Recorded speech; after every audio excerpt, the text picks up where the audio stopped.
Hello friends, आपका स्वागत है आपके अपने चैनल के ऊपर। और आज बाजार जो है 20,000 के करीब तो रहा, लेकिन 20,000 पे क्लोज नहीं दे पाया। यानी कि निफ्टी 20,000 की क्लोजिंग नहीं दे पाया। आज बाजार क्या था? आज बाजार उल्टा था।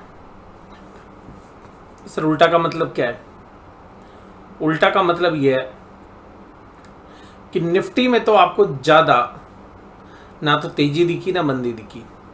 हालांकि कैंडल बड़ी जबरदस्त वाली रेड बनी है ऊपर से, लेकिन आज जो आप स्क्रीन पे सबसे पहले देख रहे हैं वो देखिए, ये एडवांस डिक्लाइन रेशियो 1860 शेयर घटने वाले थे जहां पर 217 बढ़ने वाले थे, और ये सब कुछ सुबह आधे पौने घंटे में ही हो गया। सुबह आधे घंटे तक बाजार में कोई दिक्कत नहीं थी। हमारा आकलन भी यही था कि भाई 20,000 के आसपास बाजार कंसोलिडेट करेगा, लेकिन ये जो सेलिंग आई 1860 शेयर्स जो माइनस में थे, ये सेलिंग थी। इस सेलिंग में सबसे खास बात ये थी कि एक अच्छी खासी प्रॉफिट बुकिंग। अभी देखिएगा, हम इसमें कुछ ज़्यादा नहीं बात करेंगे क्योंकि ये प्रॉफिट बुकिंग ही है अभी तक। तो अगर ये कल और परसों फिर कंटिन्यू होती है फिर देखते हैं आगे।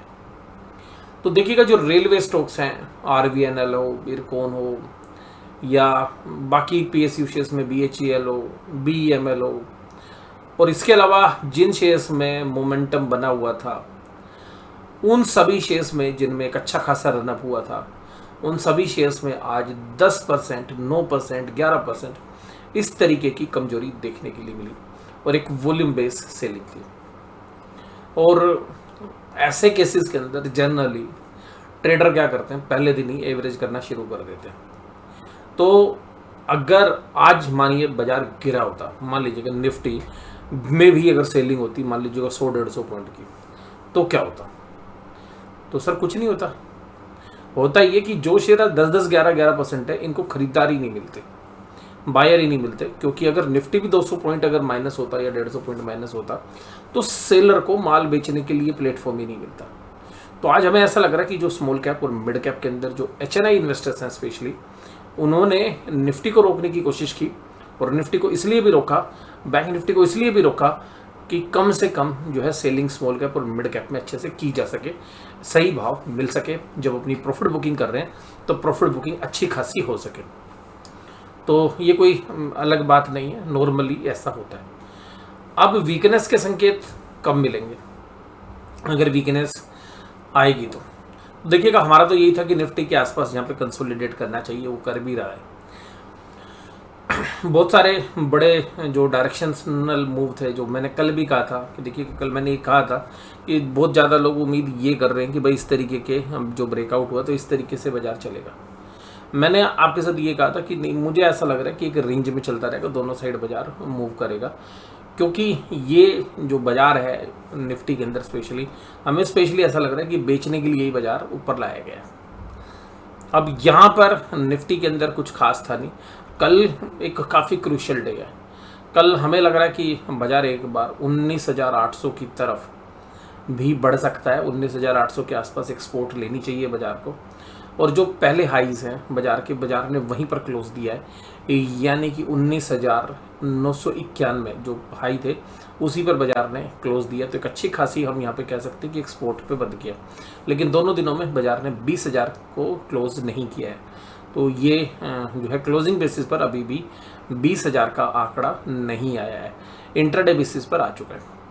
तो यहाँ पर निफ्टी के अंदर भी ऐसा नहीं है कि कोई वैल्यूएशंस बड़े रीजनेबल है। यहाँ पर भी आप तो देखिएगा, मीडिया हाउस भी बोलने लगे हैं कि स्लाइटली ओवर वैल्यूड है, और बहुत ज़्यादा मतलब जो अपर बैंड है वैल्यूएशंस की, उसके आगे तकरीबन 2 या 3 टाइम्स के आसपास जो है वो ट्रेड कर रहे हैं। अब तो मीडिया में भी ये चर्चा शुरू हो गई है।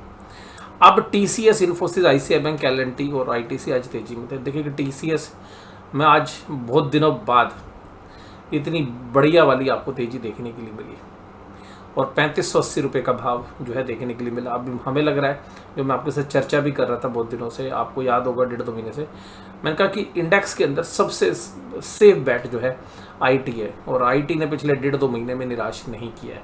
और जब पिछले क्वार्टर के रिजल्ट आए थे तब से ही मैं ये बात आपके साथ कर रहा था। तो आज देखिएगा उसका एक मतलब जिनके पास पोर्टफोलियो में था वहाँ पर विदाउट कोई मेजर रिस्क, क्योंकि बहुत कोई डाउनसाइड हमें देखने के लिए मिली नहीं आईटी में। और अब आईटी के अंदर जो लार्ज कैप है वो भी परफॉर्म कर रहे हैं, बट यहाँ देखना पड़ेगा कि भाई अभी ये परफॉर्म करते हैं, क्योंकि देखिएगा जो रहता है ना पीछे, उसको भी बाजार की करेक्शन होने से पहले सबको ऊपर लाया जाता है।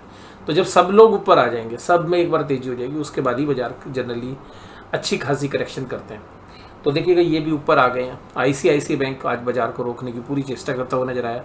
एलएनटी ने बायबैक का प्राइस का भाव बढ़ा दिया, तो भैया इसमें भी एक अच्छी तेजी आपको देखने के लिए मिली। आईटीसी में भी 451 रुपये के भाव थे। रिलायंस, अदानी इंटरप्राइज, अदानी पोर्ट जो कल बहुत तेजी में थे, आज बैकफुट पे थे। टाटा मोटर्स और एचयूएल में भी कमजोरी थी।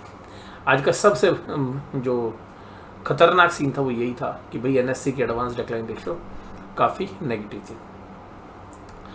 और इसके साथ साथ अगर हम बात करें TCS, LNT, Infosys, UltraTech, Divi's lab जैसे शेयर्स थोड़े से अच्छी तेजी दिखा रहे थे। वहीं कमजोरी थी भारत पेट्रोलियम में, पावर ग्रिड में, एनटीपीसी में, अदानी एंटरप्राइजेज में, कोल इंडिया में। और इसके अलावा आज पावर ग्रिड में कॉर्पोरेट एडजस्टमेंट भी थी। इसके बाद अगर हम निफ्टी बैंक की बात करें तो निफ्टी बैंक फ्लैट ही बंद हुआ है, 45,500 को होल्ड किए हुआ है। इंट्राडे में 45,322 के जो है लो भी लगाए। बाजार सुबह बढ़िया खुला, मजबूत खुला, 45,893 तक गया। जो बाजार के सुबह के हाई थे वो ही आज के हाई थे, और वहाँ से बाजार ने करेक्ट होना शुरू किया। और तकरीबन 1 बजे के आसपास एक अच्छी खासी सेलिंग लगी, और ऐसा लगा कि शायद बाजार टूट ना जाए नीचे की तरफ। जो है 300 अगर टूटता है तो फिर शायद 45 तक भी जा सकता है, लेकिन बाजार से वहीं पर उसने एक पुल बैक लिया और दिन भर फिर वहीं पे खिलाते रहे 45, 400 और 500 के बीच में। अगर एनएससी की अगर हम बैंक की बात करें तो कैंडल यहाँ पर भी रेड बनी, लेकिन इस कैंडल के अंदर एक खास बात है कि इसने जो क्लोज है कल की ग्रीन कैंडल के अंदर इनसाइड में दिया है। तो हालांकि भी ये कोई नेगेटिव नहीं है, लेकिन 3 दिन की जो ग्रीन कैंडल थी उसके बाद ऐसा एक कैंडल होना लाजिमी था। अभी भी हमें लगता है कि बाजार जो है ऊपरी लेवल पर एक डिस्ट्रीब्यूशन ही होगा, और हम निफ्टी में भी डिस्ट्रीब्यूशन ही एंटीसिपेट कर रहे हैं। ICI bank, HDFC bank, Kotak Mahindra bank और एक्सिस बैंक जो है तेजी में थे। वहीं SBI, PNB, IDFC first bank, बंधन बैंक जैसे शेयर्स कमजोरी में थे। आज पीएसयू बैंक बैकफुट पे थे। और इसके अलावा जो स्मॉल और मिड कैप इंडेक्स में कमजोरी थी, तो स्मॉल कैप इंडेक्स का 4% की कमजोरी के साथ बंद हुआ। तो आप समझ सकते हैं कि स्मॉल कैप के शेयर्स एवरेज बेसिस पे अगर 4% में तेजी और मंदी वाले दोनों हैं, तो जो गिरने वाले हैं वो आज किस तीव्रता के साथ, मतलब उसकी जो तेजी थी वो आप समझ सकते हैं। तो आज स्मॉल कैप में बहुत बुरे तरीके से तेजी थी, जैसे गिरावट थी। जैसे तेजी हो रही थी जिस स्पीड से, उसी स्पीड से आज गिरावट भी हमें देखने के लिए मिली, कहीं उससे भी ज़्यादा हमें स्पीड से देखने के लिए मिल रही थी। अभी हमें कल का भी लग रहा है स्मॉल कैप इंडेक्स के ऊपर शायद खतरे की घंटी अभी और है। और स्मॉल कैप में हम कल भी एंटिसिपेट कर रहे हैं कि कल भी एक फॉल आपको देखने के लिए स्मॉल कैप में मिलना चाहिए। और फिर जहाँ पर, क्योंकि देखिएगा जो चीज़ चलती है 1 महीने में, क्योंकि रोटेट होकर चलती है, जब गिरने की बारी आती है तो सारे इकट्ठे गिरते हैं। तो फिर देखते हैं 1-2 दिन बाद जिन सेक्टर्स पर हम बुलिश हैं वहाँ पर कौन सी बाइंग अपॉर्चुनिटीज़ बनती है। ICIC bank, HDFC bank, Kotak Mahindra bank ये सब तीनों तेजी में थे। बाकी सारे बैंक आज लाल निशान के साथ काम कर रहे थे फाइनली। अब उसके बाद अगर हम बात करें तो 1047 जो है ये जो है दायरा था आज जो एफआईज ने सेलिंग का था। तो एफआईज कल की बाइंग के बाद दोबारा से सेलर बन गए। डीआईज 259 करोड़ की सेलिंग है। तो अब अगर एफआईज की सेलिंग है तो आप ये कह सकते हैं कि स्मॉल कैप मिड कैप में काफ़ी अच्छी सेलिंग होगी, लार्ज कैप में भी हो सकती है। और लार्ज कैप में सेलिंग इसलिए हुई होगी क्योंकि जो एचएनआई इन्वेस्टर्स हैं वो जानबूझकर जो है इंडेक्स को रोकने की पूरी कोशिश उन्होंने की होगी, क्योंकि अगर इंडेक्स टूट जाएगा तो फिर माल बेचने में दिक्कत होगी स्मॉल कैप मिड कैप में। तो स्मॉल कैप मिड कैप में जब वो प्रॉफिट बुकिंग कर रहे हैं तो वो इंडेक्स को मैनेज करने की पूरी चेष्टा कर रहे हैं। इसके अलावा आज के डेटा जो है बाकी नहीं आए हैं, और कल हमने जिस पे विशेष चर्चा की थी वो आज सबसे ज़्यादा इम्पोर्टेंट है मेरे लिए, कि मैंने कल कहा था कि देखिएगा 1.4 के ऊपर निफ्टी की पुट कॉल रेशियो हो गई है, और ये 1.4 के ऊपर जाती है तो एक अच्छी खासी करेक्शन की उम्मीद होती है। तो जो बाजार ने ऊपर से झटका दिया तो इस पुट कॉल रेशियो को ठीक कर दिया। तो वो जो पैनिक था, मतलब जो कॉन्फिडेंस था पुट राइटर का, वो कॉन्फिडेंस खत्म हो गया और पुट राइटर ने अपनी पोजीशन हटा ली। उसके बाद बैंक निफ्टी में भी सिमिलरली जब ये फॉल हुआ तो पुट राइटर्स ने अपनी पोजीशंस जो है हटा ली। तो वहाँ पे ज़्यादातर स्टॉप लॉस कटे होंगे। तो अब जो पोजीशंस है वो न्यूट्रल हो गई है दोनों साइड की। डाउ जोन्स इंडस्ट्रियल एवरेज लगभग फ्लैट है, इससे वैसे कुछ होता भी नहीं आजकल। ब्रेंट क्रूड $91 के ऊपर ट्रेड कर रहा है। ये इंडिया के लिए एक चिंता की बात है, और इन्फ्लेशनरी प्रेशर दोबारा से जो है इंडिया में जो है परसिस्ट कर सकता है, यानी कि उसकी जो कम होने की संभावना थी। हालांकि डेटा आज भी आए हैं, लेकिन वो डेटा इतने कन्विंसिंग नहीं है कि बहुत ज़्यादा रिलीफ जो है वहाँ से मिले। तो बट इन्फ्लेशन का जो ब्रेंट क्रूड अब दोबारा से बढ़ रहा है, तो दोबारा से एक चैलेंजेस हमें देखने के लिए मिल सकते हैं। ऑप्शन चेन के अंदर एक चीज़ आज देखने के लिए मिली कि जो कॉल राइटर कल कॉल लिखने के लिए तैयार नहीं था, आज कॉल राइटर एक्टिव हो गए 20,100 टू 20,150 और 200 की तरफ। हालांकि पुट राइटर्स भी ऐसा नहीं है कि बैकफुट पे है, तो पुट राइटर ने भी 20,19950 पर एक अच्छी राइटिंग करने की चेष्टा की है। ज़्यादा कॉल राइटिंग हुई है बैंक निफ्टी में। बैंक निफ्टी में देखिएगा आज जो कॉल राइटिंग हुई है, जिसको देख के लग रहा है कि शायद कल बैंक निफ्टी आपको 45,100 45,000 के आसपास एक बार टच करके आता हुआ नजर आया। और दूसरी बात यह कि 45,500 की पुट के अंदर अनवाइंडिंग हो गई, यानी कि पुट राइटर का भी कॉन्फिडेंस थोड़ा सा बैकफुट पर है। तो आज की इस वीडियो में बस केवल इतना ही। बाजार के अंदर आज जो स्मॉल कैप और मिड कैप में जो कमजोरी हुई उसको देख के जो है बहुत लोगों को यकीन ही नहीं होगा कि निफ्टी आज फ्लैट बंद हुआ है, क्योंकि जो रिटेल इन्वेस्टर्स हैं उनके पोर्टफोलियो में generally small cap mid cap के शेयर्स होते हैं। जब वो अपने पोर्टफोलियो को देख रहे हैं तो कहते हैं यार ऐसा तो हो ही नहीं सकता। और सीधी सी बात ये है कि भाई पोर्टफोलियो लाल निशान में है, और लाल निशान में भी है कि लोगों के पोर्टफोलियो जो है 1.5-2% के आसपास की कमजोरी दिखा रहे होंगे। और उसके अलावा जो है चैलेंजेस जो हैं वो पोर्टफोलियो के हिसाब से, लेकिन भाई चल भी तो रहे थे उसी स्पेस में।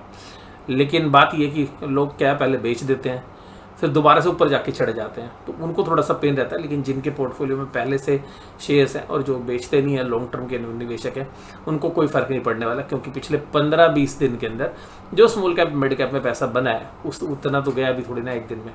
तो अभी भी काफ़ी अच्छे प्रॉफिट्स पे हैं। अब ये देखना पड़ेगा कि जो HNI इन्वेस्टर्स हैं या जो रिटेल इन्वेस्टर्स हैं उनका स्मॉल कैप और मिड कैप में कल प्रॉफिट कंटिन्यू रहता है, प्रॉफिट बुकिंग या नहीं। अभी एक नॉर्मल प्रॉफिट बुकिंग की तरह ही इसको देखिए, बट प्रॉफिट बुकिंग की तीव्रता थोड़ी सी ज़्यादा थी आज, और वो केवल और केवल स्मॉल कैप शेयर्स में ज़्यादा थी, उसके बाद मिड कैप में थी। लार्ज कैप में कुछ ऐसा खास देखने के लिए मिला नहीं। तो अभी ऐसा भी हो सकता है कि स्मॉल कैप और मिड कैप के अंदर से सेलिंग करके जो बड़े प्लेयर्स हैं वो या HNI इन्वेस्टर्स हैं वो निफ्टी में शिफ्ट कर दे अपनी पोजीशन या लार्ज कैप में। तो ये भी अभी 1 या 2 दिन हमें देखना पड़ेगा, क्योंकि बहुत सारे जो हमारे सब्सक्राइबर हैं उनका ये भी मत हो सकता है कि जी ये स्मॉल कैप मिड कैप में सेलिंग करके इंडेक्स को मैनेज करेंगे।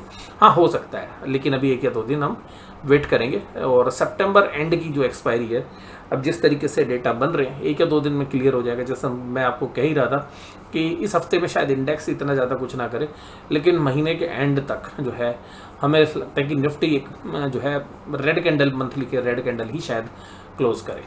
तो आज की इस वीडियो में बस केवल इतना ही। वीडियो देखने के लिए धन्यवाद। Thank you very much.